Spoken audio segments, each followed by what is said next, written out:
मरहबा collection mall, readymade कपड़ों का भरपूर खजाना, jeans pant, T shirt, cargo pant, night pant, बच्चे और बच्चियों के लिए अच्छे खूबसूरत और उम्दा ड्रेस। पता याद रखें, जमुर हाई स्कूल मेन रोड, जैतून हजीन मस्जिद के पास।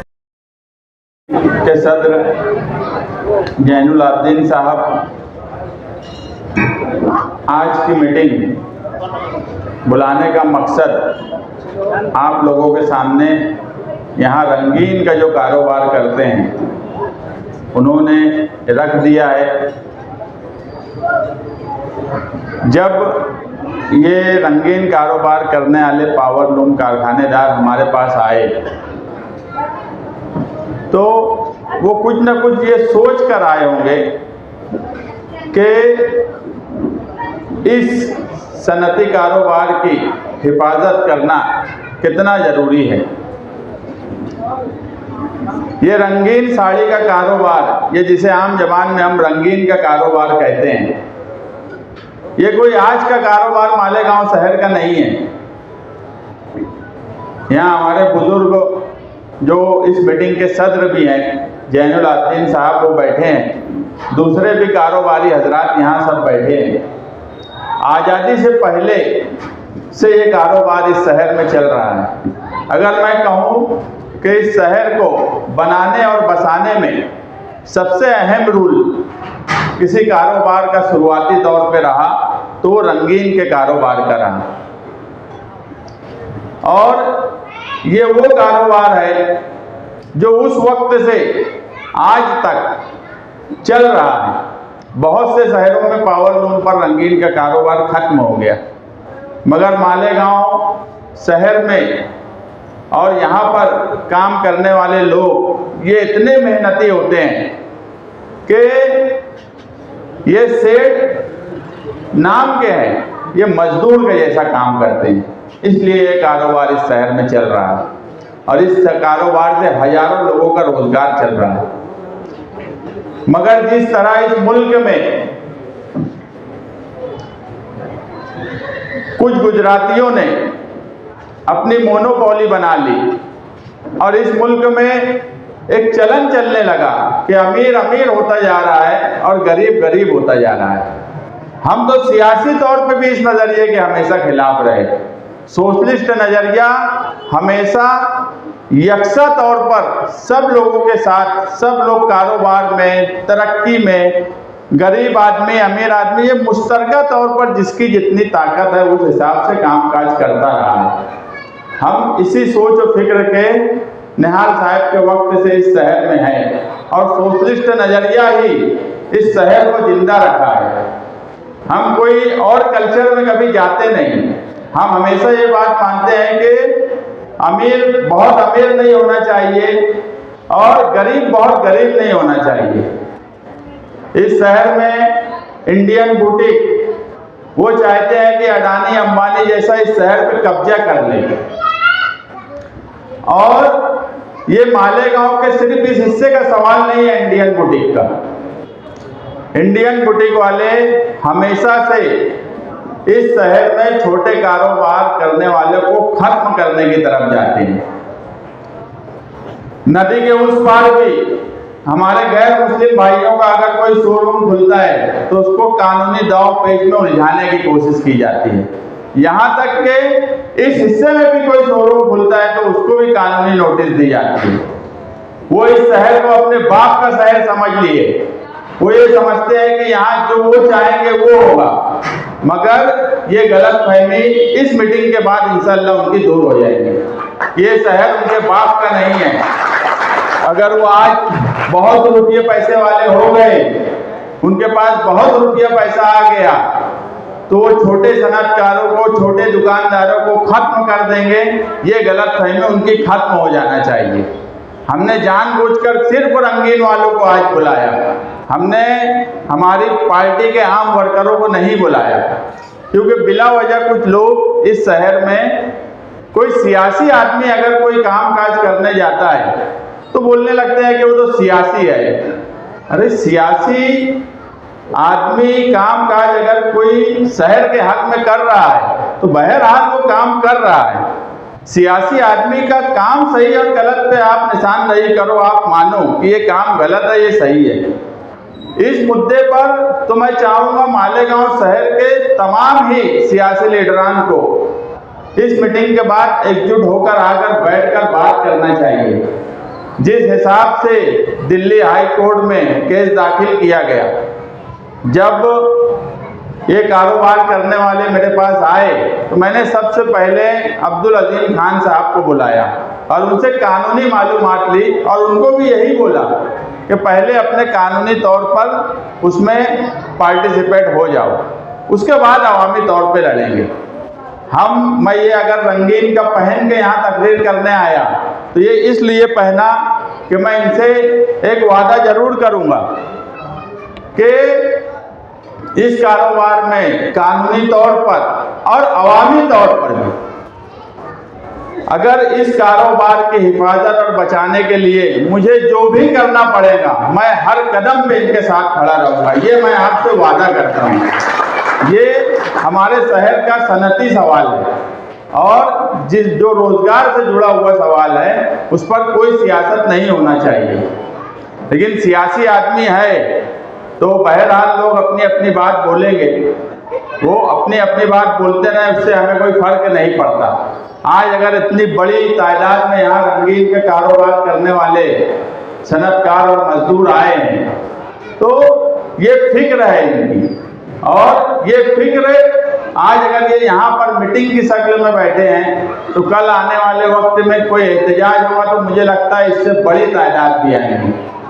जो पावरलूम सनत से जुड़ी हुई है हम सबको जमा करने की भी कोशिश कर सकते हैं, मगर आज की मीटिंग जो है ये वार्निंग की मीटिंग है।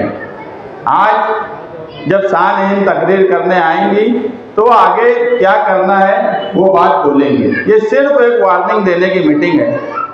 आज की मीटिंग में मीडिया वाले को भी हमने जानबूझ के बड़ी तादाद में इसलिए बुलाया कि पुलिस डिपार्टमेंट से लेकर सब तक ये खबर पहुंच जाए कि इस शहर में इंडियन बुटीक वाले अगर यही कानूनी दावपेच और पैसे की उनकी ताकत पर अगर गरीब और छोटे सनतकारों को तकलीफ देने की कोशिश करेंगे तो हम हर हाल में जिस हद तक हमको उनके खिलाफ लड़ना पड़ेगा उस हद तक हम उनके खिलाफ लड़ेंगे। अब मीटिंग अगर किले में है और किले की दीवार से लगकर है तो फिर किले की भी बात होना चाहिए। यहाँ पर कुछ लोग बैठे थे, मैं जब आया तो बोले बच्चों को दीवार से हटा दिया जाएगा, तो बोला नहीं मत हटाना, ये बच्चों की ही दीवार है, इनके मुस्तकबिल के लिए ही लड़ा जा रहा है। हर वक्त किले के ताल्लुक से कोई ना कोई बात पैदा होती है। ये किले की बस्ती ये मौजू नहीं है मीटिंग का, मगर जब हम किले के साए में ही हैं, हमारा तो ऐसा हाल है कि जब किले में मीटिंग हुई थी तो कभी महासभा में वो नहीं हुआ कि 7 शहीदों के नाम पर श्रद्धांजलि दे दी गई हो। हमने वो भी किले की मीटिंग में करके बता दिया है। तो जब किले से ही मुंसलिक मीटिंग है और अभी सरकार ने 1,87,00,000 सुशोभीकरण यानी किले के आसपास कामकाज करके इसको अच्छा रंग रूप देने के लिए 1,87,00,000 पास किया है। बहुत अच्छी बात है, हम भी उसके खिलाफ नहीं हैं। अच्छा सुशोभीकरण होना चाहिए, ऐसा सुशोभीकरण होना चाहिए कि मालेगांव शहर के लोग बड़ी तादाद में दरगाह पे भी आएँ, किला घूमने भी आएँ। मगर अगर कोई ये समझता है कि ये सुशोभीकरण के नाम पर यहाँ भी कोल्हापुर कर देंगे तो ये उनके बाप का गांव नहीं है, ये हमारे बाप का गांव है। यहाँ हमारा राज चलता है, हमारे बाप का गांव है, यहाँ कोई कुछ नहीं कर सकता। सुशोभीकरण करिए। लोक आयुक्त के ऑर्डर की बार बार धमकी देने वाले उन लीडरों को बताओ जिनको पढ़ना लिखना नहीं आता, जिनको कानूनी समझ नहीं है। लोक आयुक्त का ऑर्डर हम भी पढ़े। लोक आयुक्त ने क्या ऑर्डर किया है कि हमसे बैठकर अगर कोई बात कर ले और उस पर कमिश्नर ने और कारपोरेशन ने मीटिंग में जो प्रोसीडिंग बनाई है उस पर भी हमसे बात कर ले तो मुझे नहीं लगता कि ये झोपड़पट्टी के सवाल पे कोई मुंह भी खोलेगा। लेकिन सुशोभीकरण हो, किले के सवाल पे या उसकी दरगाह के सवाल पे अगर कोई बिला वजह नाटक करेगा तो उसको हम करारा जवाब हर हाल में हमारी पार्टी के नाम से देंगे। कुछ लोग ये बोलते हैं, ये तो मैं इसलिए बोल रहा हूँ इंडियन बुटीक वाले को कि वो इसको वार्निंग समझ ले आज की मीटिंग को। ऐसे भी बोला जाता है कि मेरे ऊपर मुजरिमाना केस है। कल की मीटिंग में भी कोई लीडर बोल रहे थे कि मुजरिमाना केस है। यहाँ इतने लोग बैठे हैं पढ़े लिखे, मुझे नहीं लगता कि इस शहर में कोई मेरे ताल्लुक से ये बोल सकता है कि मैं क्राइम किया हूँ या कोई ऐसी हरकत किया हूँ। हाँ, जो केस है वो तो निहाल साहब के वक्त से हम उसको मेडल की तरह इस्तेमाल करते हैं। अगर 19 केस है तो अवामी मुफाद में है, इस शहर के मुफाद में है, और 20वां केस अगर बनेगा तो इंडियन बुटीक के खिलाफ बनेगा। ये भी मैं आज यहाँ से बोल देता हूँ। तो इसकी मुझे कोई फिक्र नहीं है और कोई परेशानी भी नहीं है कि केस क्या है। मैं तो बोला ना, मेडल की तरह इस्तेमाल करता। वो लोग जो कभी शहर के मुफाद में, शहर के हक में, मिल्लत के नाम पर केस बनाने से डरते हैं, वो अपने आप को क्लीन चिट खुद से ही दे रहे हैं कि हम क्लीन है, क्योंकि तुम्हें ना कभी मिल्लत का दर्द रहा, ना तुम्हें शहर की फिक्र रही। हाँ, जब तुम्हारे खानदान पर कोई बात आई तो उसी वक्त तुमने फिक्र किया। हम पर एक भी केस हमारे घर के बचाने के लिए या किसी और मामले में कभी नहीं हुआ। हमारा हाल तो ऐसा है कि अगर कोल्हापुर में एहतजाज हुआ तो लोग पहले यही देखते रहे कि इस शहर में कौन पहले बोलेगा। सबसे पहले अगर इस शहर में कोई निकला तो वो निहाली वर्कर निकले। छुट्टी का दिन था, उस वक्त भी हम वहाँ गए, क्योंकि हम मानते हैं कि हिंदुस्तान में, महाराष्ट्र में अगर जुल्म और नाइंसाफ़ी किसी के साथ होगी तो उसके लिए हमारा फ़र्ज़ है खड़े होना, आवाज़ बुलंद करना, क्योंकि ये तहरीकों का शहर है, ये पावरलूम सनत का शहर है। इस शहर से तहरीक उड़ती है तो दूसरे शहर वाले भी उस तरफ ध्यान देते हैं। और आप देखेंगे कि हमारे प्रोग्राम करने के बाद ही महाराष्ट्र के कई लीडर कोल्हापुर गए और मालेगांव शहर में भी कई लीडरों को आना पड़ा। भले वो चैनल पे आकर बयान तक ही क्यों न दिए, मगर उनका भी मैं शुक्रिया अदा करता हूँ कि जितना कर सकते थे उतना तो किए। उतनी भी बड़ी अच्छी बात है, इतनी तो हिम्मत आई कि चैनल पे आके बोल लिए। हमारे जैसी हिम्मत, हमारे जैसी सोच, हम पर तो कोई संकल्प समाज का कोई शाम देवरे है, वो बोले कि ये लोग कैसे आए। अरे हम कैसे आए? हम जुल्म और नाइंसाफ़ी के खिलाफ हर वक्त खड़े रहे। मैं हमेशा बोला कि ये शहर संकल हिंदू समाज के बाप का नहीं है, ये शहर हमारे बाप का है। और कायदे में रहकर हम हर जुल्म और नाइंसाफ़ी के खिलाफ हमेशा आवाज़ बुलंद किए हैं और इंशाअल्लाह हमेशा आवाज़ बुलंद करेंगे। ये ऐसे शाम देवरे आते और जाते रहेंगे जो हमारे खिलाफ बोलते थे। मैं उनका जवाब इससे पहले भी दे सकता था, मगर अल्लाह का करम ऐसा है कि पार्टी में के प्रोग्राम मुसलसल इतने हो रहे हैं, पार्टी में शमूलियत इतनी बड़ी तादाद में हो रही है कि मुझे मौका नहीं मिल पाया। आज किले की दीवार से मैं हूँ तो इसलिए मौका मिल गया, क्योंकि किले में जब भी मैं आता हूँ या किले की दीवार से या किले में कोई प्रोग्राम होता है तो पता नहीं क्यों एक ताकत और एक हिम्मत यहाँ वो बनती है कि निहाल साहब कहा करते थे किले के लोगों में और ख़ास तौर से किले के नौजवानों में वो ताकत और हिम्मत है कि किसी भी तरह की तहरीक निहाल साहब किले से ही शुरू किया करते थे। और किसी भी तरह का जुल्म और नाइंसाफ़ी इस शहर में हुआ तो हमेशा किले से तहरीक चली।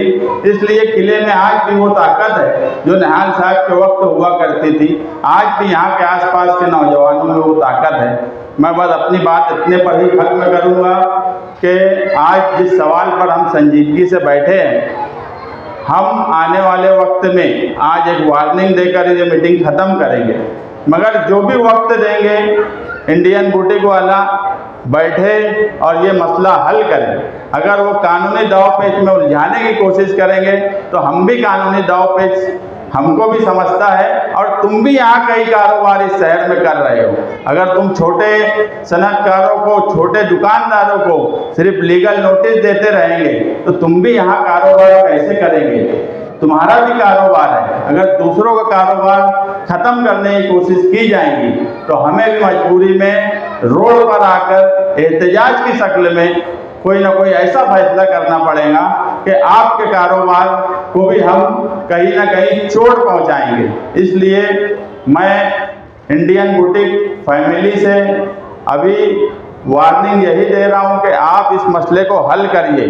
ये शहर हम सबका है, ये शहर छोटे सनतकारों से लेकर बड़े सनतकारों तक का है, मगर कोई बड़ा सनतकार छोटे सनतकारों को ख़त्म करने की कोशिश नहीं किया। और बड़े आदमी की तो पहचान हमेशा यही होती है कि वो छोटे लोगों को साथ में लेकर चले। बड़े आदमी की कभी ये पहचान नहीं हुई दुनिया में कि वो अपना सोचे और अपना ही सब कुछ करे। इसलिए आज की मीटिंग में जो भी लोग आए, रंगीन साड़ी से मुंसलिक, मोनिका साड़ी से मुंसलिक, मैं तमाम ही लोगों का शुक्रिया अदा करता हूं। और मैं जो बोला कि मैं आपसे एक वादा किया हूं कि अगर कोई हालात बीच में ऐसे वैसे नहीं आए तो 20वां केस तो इंडियन बुटीक वाले के खिलाफ ही बनेगा। शुक्रिया।